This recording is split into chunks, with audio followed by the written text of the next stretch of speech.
चलिए स्टूडेंट्स, हम आगे बढ़ते हैं 3.2 की तरफ। पिछले वीडियो में हमने प्रॉपर्टीज सीख ली थी कि किस तरह की लाइनों को हमें मेजर करना होता है, कि कौन सी लाइन किस तरह की है। मैंने उस वीडियो में इसको आगे इसलिए नहीं बढ़ाया क्योंकि वीडियो बहुत लंबा हो जाता, तो हमने क्वेश्चन वाला पार्ट अलग से डाला हुआ है। चलिए तो हम इसको देखते हैं। ये कह रहा है कि 10 स्टूडेंट ऑफ, आपको ये जो क्वेश्चन है इसको आपको ग्राफिकली सॉल्व करना है, ठीक है। तो 10 स्टूडेंट्स ऑफ क्लास 10th, यानी कि क्लास 10 के 10 स्टूडेंट है, took part in mathematics quiz, यानी कि मैथमेटिक्स के क्विज में टोटल 10 स्टूडेंट्स ने पार्ट लिया। If the number of girls four more than number of boys, यानी कि जितने बॉयज हैं उससे गर्ल्स 4 ज्यादा हैं। Find the number of boys and girls who took part in the quiz, ठीक है, अलग अलग सेपरेट बताना है। तो हम क्या करते हैं सॉल्यूशन में, सबसे पहले मान लेते हैं लेट नंबर ऑफ बॉयज, ये है x।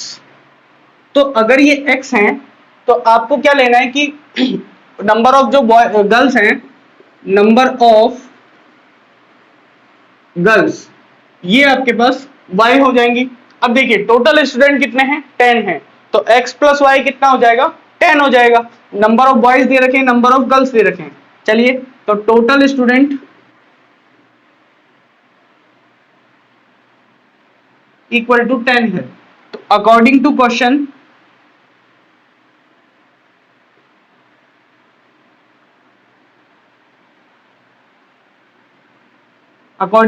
आपके पास क्या आएगा कि x plus y equal to 10, total student 10 है। तो ये आपके पास आ गई इक्वेशन नंबर फर्स्ट, ठीक है, सिंपल है। सेकेंड इक्वेशन देखिए, सेकेंड इक्वेशन में ये कह रहा है कि number of girls 4 more than the number of boys. अब वापस उस कंसेप्ट को समझिए कि केस सेकेंड हमें कैसे बनाना है। सेकेंड इक्वेशन, जो ये गर्ल्स हैं, मान लीजिए ये गर्ल्स हैं और ये बॉयज हैं, तो ये 4 ज्यादा है, इसका मतलब ये तराजू कहां गया, नीचे गया। अगर इसमें मैं 4 ऐड कर दूं तो ये दोनों इक्वल हो जाएंगे, ठीक है। तो अकॉर्डिंग टू क्वेश्चन,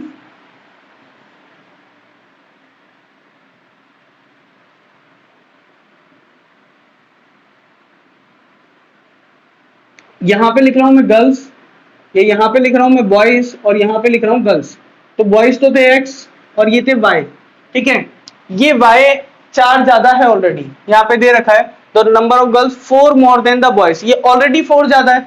अगर मैं 4 इसमें ऐड कर दूं तो ये इक्वल हो जाएगा। तो सेकंड इक्वेशन हमारी ऐसे बनेगी, इसमें आप 4 ऐड कर दें क्योंकि ये ऑलरेडी 4 ज्यादा है, ठीक है। तो सेकंड इक्वेशन आ गई x plus 4 equal to y, यानी कि x minus y plus 4 equal to 0। अब आपको इसको ग्राफिकली रिप्रेजेंट करना है। चलिए तो पहले इसके कोऑर्डिनेट निकालते हैं। इसके कोऑर्डिनेट क्या होंगे, देखिए वही तरीका, फर्स्ट पार्ट में मैंने आपको सिखाया ग्राफ कैसे बनाना है। पहले x की वैल्यू 0 रखें तो y की वैल्यू आ गई 10, और y की वैल्यू 0 रखें तो x की वैल्यू आ गई 10। तो ये तो इसके पॉइंट हो गए। इसके पॉइंट निकालते हैं हम। चलिए इसके पॉइंट निकालने के लिए क्या होगा कि पहले x को 0 रखें, x को 0 रखा तो y उधर चला गया तो प्लस का हो गया, यानी y की वैल्यू आ गई 4, ठीक है। जब हमने y को 0 रखा तो x की वैल्यू आ गई -4, क्योंकि 4 उधर चला जाएगा। अब इस ग्राफ को हम बना लेते हैं, चलिए ठीक है। तो इसको 10 तक बनाना है हमें, 1 2 3 4 5 6 7 8 9 10, और y भी बना लेते हैं, 1 2 3 4 5 6 7 8 9 और ये 10। यहाँ पे माइनस की जरूरत पड़ेगी x में, 1 2 3 4, तो ये तो आपका -4 है। चलिए x की वैल्यू जब 0 है तो y की वैल्यू है यहाँ पे 10, ठीक है। तो ये कोऑर्डिनेट आ गया 0, 10, और दूसरा कोऑर्डिनेट है जब x की वैल्यू 10 है तो y की वैल्यू 0 है। तो ये आपके पास 10 है x, यानी कि 10, 0, ये आपके पास कोऑर्डिनेट आ गया। तो आप इस लाइन को जब मिलाएंगे तो इस तरह से आपके पास एक लाइन मिलेगी, जिस लाइन का नाम है x plus y equal to 10, ठीक है। ये आपकी लाइन एक बन गई है। सेकेंड वाली लाइन में x इक्वल टू 0 तो y इक्वल टू 4 है, तो वो कोऑर्डिनेट यहाँ आएगा 0, 4। दूसरे में x इक्वल टू -4 है और y की वैल्यू 0 है, तो वो कोऑर्डिनेट यहाँ आएगा -4, 0। तो ये आपके पास यहाँ मिलेगी। अब ये लाइन यहाँ कहीं काटेगी, ठीक है। तो ये इसने यहाँ पे काट दिया। अब हम इसको मैच करके देखेंगे आपके ग्राफ पेपर पे, तो आपके पास कुछ इस तरह से सॉल्यूशन आएगा। तो x की वैल्यू 3 आ रही है और y की वैल्यू 7 आएगी, ठीक है। इस तरह से आप ग्राफ पेपर पे देखेंगे तो बेसिकली 3,7 इसके कोऑर्डिनेट आएंगे, यानी कि x इक्वल टू 3 और y इक्वल टू 7। देखिए ये गर्ल्स है और ये बॉयज है, ठीक है। ये बॉयज हैं आपके पास और ये गर्ल्स हैं। तो गर्ल्स बॉयज से 4 ज्यादा है और दोनों का सम भी कितना हो रहा है, 10 हो रहा है, यानी कि दोनों इक्वेशनों को सेटिस्फाई कर रही है। तो इसका ग्राफिकली सॉल्यूशन इस तरह से होगा, है ना। दोनों लाइनें बनाए और दोनों जहां इंटरसेक्ट कर रही है उस पॉइंट को एक्स और वाई पे आप मेजर कर लें कि वो पॉइंट कहां आ रहा है, ठीक है। इस तरह से के सवाल कम आते हैं, लेकिन फिर भी आ जाए तो आप नोट कर लीजिए इसको। और फिर हम बढ़ते हैं नेक्स्ट क्वेश्चन की तरफ।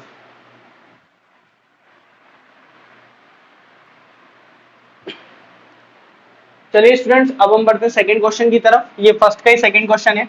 ये कह रहा है कि 5 pencil and 7 pens together cost 50 rupees, यानी कि जब मैं 5 पेन और 5 पेंसिल और 5 7 पेन लेने जाता हूं तो उसकी कॉस्ट पड़ती है 50 रुपए। जबकि 7 पेंसिल और 5 पेन लेने जाता हूं तब उसकी कॉस्ट पड़ती है total cost 46 rupees. Find the cost of 1 pencil and 1 pen, ठीक है। आपको इसकी कॉस्ट निकालनी है। तो क्या करेंगे, एक पेन की कॉस्ट मान लेते हैं, एक पेंसिल की कॉस्ट मान लेते हैं। पिछले बार भी ऐसा किया था, पिछले वीडियोस में है। तो solution, let cost of 1 pencil equal to x rupees, ठीक है। Let cost of 1 pen equal to y rupees और टोट। चलिए अब हमारे पास केस फर्स्ट है कि मैं लेने गया 5 पेंसिल एंड 7 पेन। इसकी कॉस्ट जो आई है वो आई है 50 रुपीज। चलिए तो इसकी इक्वेशन कैसे बनेगी, 5 पेंसिल की, एक पेंसिल की कॉस्ट है x, तो 5 की कितनी हो जाएगी 5x, और एक पेन की कॉस्ट है y, तो 7 पेन की कितनी हो जाएगी 7y। दोनों को ऐड करेंगे तो टोटल आ जाएगा। तो ये हमारी बन गई फर्स्ट इक्वेशन, ठीक है। ये हमारी फर्स्ट इक्वेशन बनी है। सेकंड इक्वेशन देखिए, केस सेकंड। केस सेकंड में वही आपको आ जाना है, एक की कॉस्ट x है, एक पेन की कॉस्ट y है। तो आपको निकालनी है जो कॉस्ट ऑफ, आपको दे रखा है 7 pencil and 5 pen equal to आपको दे रखा है 46 रुपीज। चलिए तो इसका केस हम बनाते हैं। तो 7x प्लस का 5y इक्वल टू 46, ये आपके पास आ गया सेकंड, ठीक है। इसके कोऑर्डिनेट हम निकालेंगे, तो बॉक्स बना लीजिए, ये x और ये y। जब हम x की वैल्यू 0 रखते हैं तो y की वैल्यू आएगी 50/7, यानी कि 50/7 आप कर लें, 50/7 आएगा 7 7 जा 49 पॉइंट और 7 1 जा, यानी कि 7.1 के आसपास, ठीक है। फिर हम y की वैल्यू 0 रखते हैं तो x की वैल्यू आएगी 50/5, यानी कि 10। तो ये दो कोऑर्डिनेट आ गए आपके पास। इधर से हम कोऑर्डिनेट निकालेंगे, तो फिर से बॉक्स बना लीजिए, ये x है और ये y है। जब x की वैल्यू 0 रखेंगे तो y की वैल्यू आएगी 46/5। x की वैल्यू 0, 46/5 यानी कि 5 9 जा आपके पास 45 आएगा, फिर पॉइंट लगा के 5 2 जा 10, तो ये आएगा 9.2। इसके अलावा फिर y की वैल्यू आप जब 0 रखेंगे तो x की वैल्यू आएगी 46/7, है ना। ये 0 रखा तो 46/7, 7 से 7 गया 42 और 6.5 के आसपास, है ना। अप्रोक्सीमेट दो ही पॉइंट लें, एक पॉइंट के बाद एक ही नंबर लें, कोई दिक्कत नहीं है। चलिए अब हम इसका ग्राफ बनाते हैं। तो ग्राफ कैसे बनेगा, 1 2 3 4 5 6 7 8 9 10, ये तो x पे हो गया। 1 2 3 4 5 6 7 8 9 10। चलिए सबसे पहला पॉइंट है 0,7.1, तो आपके पास ये आएगा आपके पास 7, तो 7.1 थोड़ा सा ऊपर आएगा, ग्राफ में आपके पास अच्छे से प्लॉट होगा 7.1, तो ये आ गया 0,7.1। ठीक है, दूसरा पॉइंट जो है आपके पास x की वैल्यू 10 है और y की वैल्यू 0 है, तो ये आपके पास आएगा 10,0, ये दोनों पॉइंट मिलके एक लाइन आपके पास आ जाएगी। ठीक है, ये जो लाइन है इसका नाम है 5x प्लस का 7y इक्वल टू 50। अब चलिए सेकेंड जो लाइन है हमारी 7x प्लस का 5y इक्वल टू 46, उसके कोऑर्डिनेट है 0,9.2, तो ये 10 है, ये 9 है, 9.2 यहाँ आएगा कहीं, तो इस कोऑर्डिनेट का नाम है 0,9.2 और x की वैल्यू 6.5 और 0, तो यानी कि 4 5 6, 6.5 यहाँ कहीं आएगा, ये लाइनें आपस में मिलेगी यहाँ पे, तो ये पॉइंट हो गया 6.5, 0। अब ये दोनों जो एक दूसरे को जिस पॉइंट पे काटेंगी वो आपका सॉल्यूशन हो जाएगा।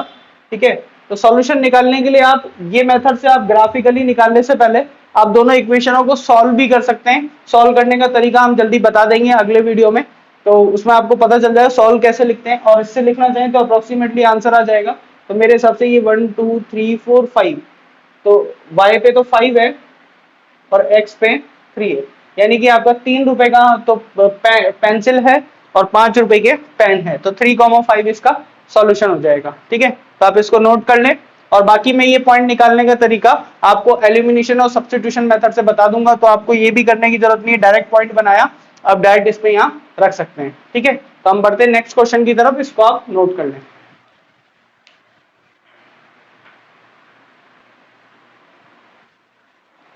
चलिए स्टूडेंट्स, अब हम बढ़ते हैं अपने नेक्स्ट क्वेश्चन नंबर सेकंड की तरफ। देखिए सेकंड क्वेश्चन मैंने पूरा नहीं लिखा है, लेकिन मैं आपको बता दूं, check the pair of line, आपको बताना है किस तरह की लाइनें इंटरसेक्ट कर रही है, पैरेलल है या कोइंसिडेंट लाइन है। ठीक है, तो चलिए मैंने प्रॉपर्टी पिछले वीडियो में आपको बता दी थी, इसको चेक करने का तरीका क्या है। सबसे पहले तो आप ये लाइन में से देखिए, मैं इसको लिख रहा हूं किस तरह से, पहली वाली लाइन जो है इसको कंपेयर करते हैं a1x प्लस का b1y प्लस का c1 इक्वल टू 0 से, इसको कंपेयर करेंगे a2x प्लस का b2y प्लस का c2 इक्वल टू 0 से। अब ध्यान से देखेंगे तो a1 की वैल्यू तो 5 है और b1 की वैल्यू -4 है और c1 की वैल्यू 8 है। यहां से a2 की वैल्यू 7 है, b2 की वैल्यू 6 है और c2 की वैल्यू -9 है। ध्यान रखें, अगर यहाँ माइनस है तो आपको माइनस के साथ में ही लेना है। ठीक है, तो मैं यहां लिख देता हूं a1 इक्वल टू 5 और b1 इक्वल टू -4 और c1 equal to 8, a2 equal to 7, b2 equal to 6 और c2 इक्वल टू -9। अब कंपेयर करते हैं हम, सबसे पहले चेक कर रहे हैं a1 अपॉन a2, तो वो आ रहा है 5/7। फिर हम चेक करेंगे b1 अपॉन b2, तो माइनस का 4/6, यानी कि कैंसिल होके माइनस का 2/3, ये आ गया 2/3। ध्यान से देखिए तो आपका a1 upon a2 not equal आया b1 अपॉन b2 के, तो जब ये कंडीशन आती है तो आप क्या कहते हैं, ये लाइनें इंटरसेक्ट लाइन है, इंटरसेक्ट लाइन से। और सॉल्यूशन पूछ ले तो ओनली वन सॉल्यूशन, ये मैं आपको पिछले वीडियो में बता चुका हूं।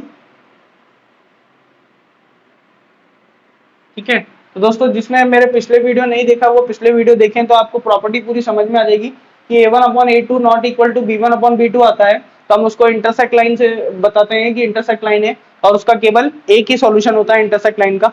चलिए हम सेकंड क्वेश्चन की तरफ बढ़ते हैं। सेकंड क्वेश्चन में कंपेयर करते हैं यहाँ पे a1x प्लस का b1y प्लस का c1 equal to 0, a2x plus का b2y प्लस का c2 इक्वल टू 0। तो यहां से आप देखेंगे तो a1 की वैल्यू तो 9 है, b1 की वैल्यू 3 है और c1 की वैल्यू 12 है। यहाँ पे a2 की वैल्यू 8 है, b2 की वैल्यू 6 है और c2 की वैल्यू 24 है। तो मैं यहाँ पे लिख देता हूं कि आपका जो a1 है, a1 9 है, b1 3 है, c1 12 है, a2 18 है, b2 आपका 6 है, c2 आपका 24 है। अब हम निकालते हैं a1 अपॉन a2, तो वो आएगा 9/18 ठीक है, यानी इक्वल टू 1/2। अब हम निकालेंगे b1 अपॉन b2, तो आपके पास आएगा 3/6, ये भी आपका आया 1/2। फिर आप निकालेंगे c1 अपॉन c2, तो c1 अपॉन c2 आएगा 12/24, ये भी आया 1/2। देखिए तीनों इक्वल आ गए। अगर a1 upon a2 equal to b1 upon b2 equal to c1 upon c2 आ जाए, तो हम क्या कहते हैं, ये लाइन है को इंसिडेंट लाइन है। तो हम लिख सकते हैं को इंसिडेंट लाइंस, यानी कि समपाती समपाती रेखाएं हैं ये। ठीक है, इसके सॉल्यूशन कितने होंगे, अगर सॉल्यूशन पूछ ले तो इनफाइनाइट सॉल्यूशन। ठीक है, इसके सॉल्यूशन जो होंगे वो इनफाइनाइट सॉल्यूशन होंगे। चलिए थर्ड क्वेश्चन की तरफ बढ़ते हैं, इसको भी हम कंपेयर कर लेते हैं।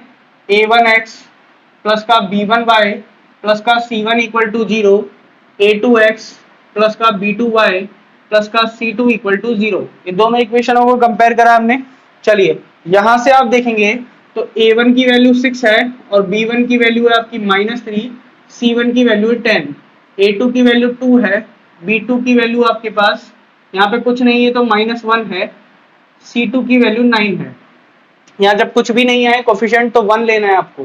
ठीक है, देखिए a1 की वैल्यू 6 और b1 की वैल्यू -3 और c1 की वैल्यू 10, a2 की वैल्यू 2, b2 की वैल्यू -1 और c2 की वैल्यू 9।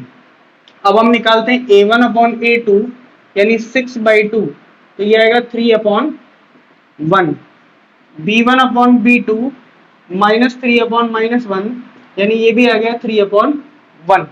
चलिए फिर हम चेक करते हैं c1 अपॉन c2, तो आपके पास आया 10/9।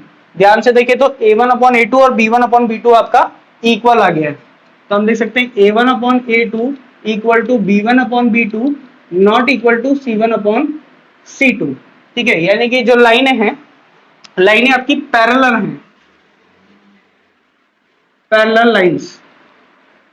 ठीक है, ये लाइनें पैरेलल से, और इसका सॉल्यूशन पूछे तो पैरेलल लाइन होगा नो सॉल्यूशन, कोई सॉल्यूशन नहीं आता, कहीं पे भी इंटरसेक्ट नहीं करती है। तो दोस्तों ये हमारा सेकंड क्वेश्चन हो चुका है कंप्लीट। आपको अगर मेरे वीडियोस पसंद आ रहे हैं तो उसको लाइक जरूर करें। फिर हम बढ़ते हैं आगे नेक्स्ट क्वेश्चन की तरफ। चलिए एक लाइक ठोक के आप फटाफट से हम आगे बढ़ रहे हैं दूसरे क्वेश्चन की तरफ, थर्ड।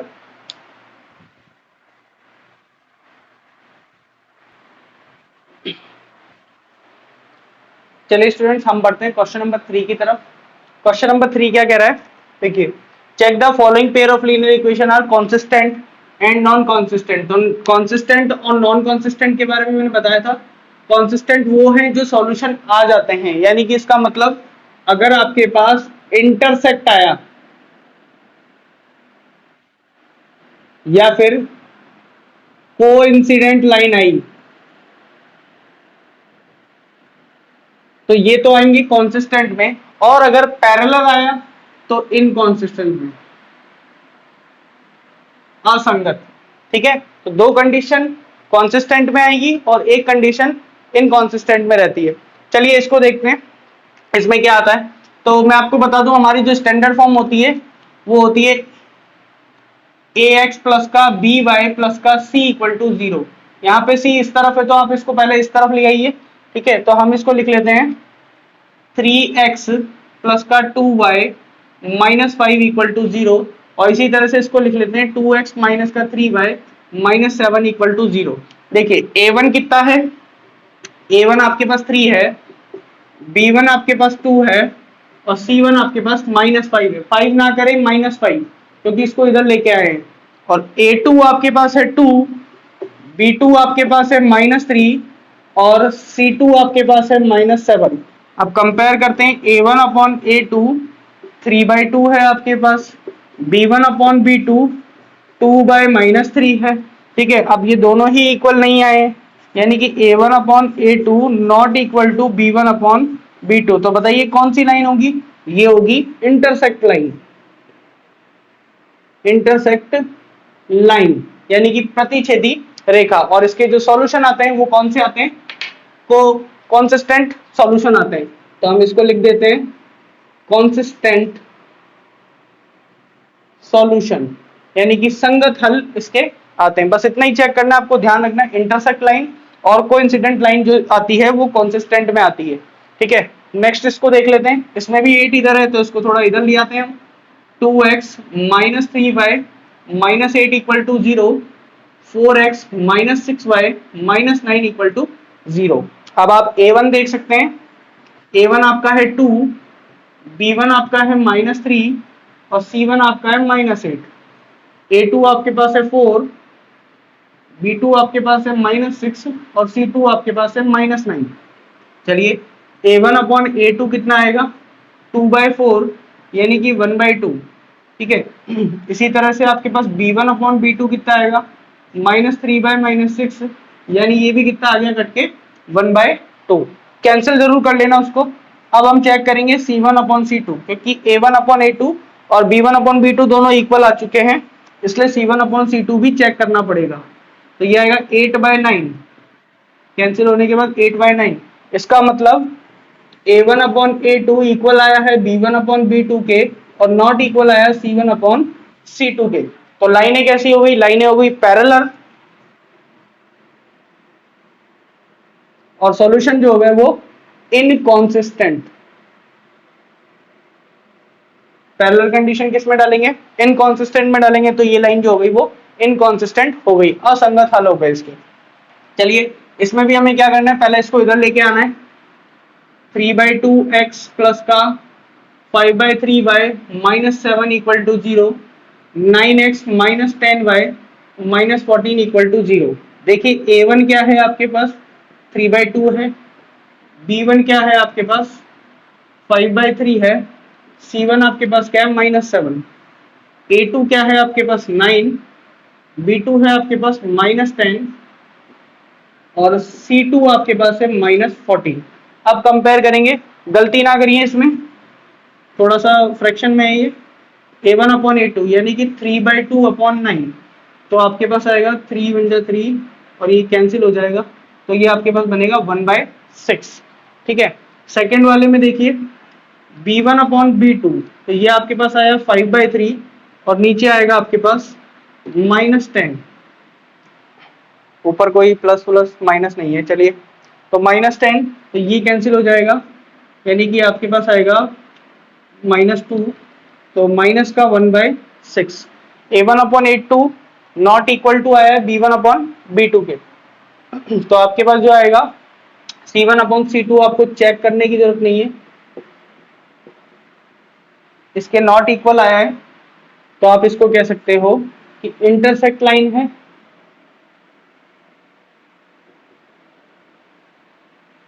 चलिए और सॉल्यूशन जो होंगे कॉन्सिस्टेंट सॉल्यूशन होंगे, क्योंकि ये इंटरसेक्ट लाइन हो चुकी है।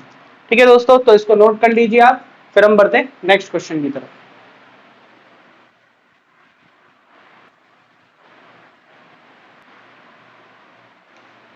चलिए दोस्तों, अब हम बढ़ते हैं क्वेश्चन नंबर 3 के फोर्थ और फिफ्थ लास्ट क्वेश्चन की तरफ।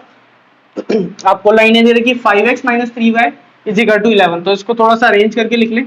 5x माइनस 3y, 11 को इधर लेके आएंगे, -11 इक्वल टू 0। इसी तरह से इसको -10x प्लस का 6y प्लस का 22 इक्वल टू 0।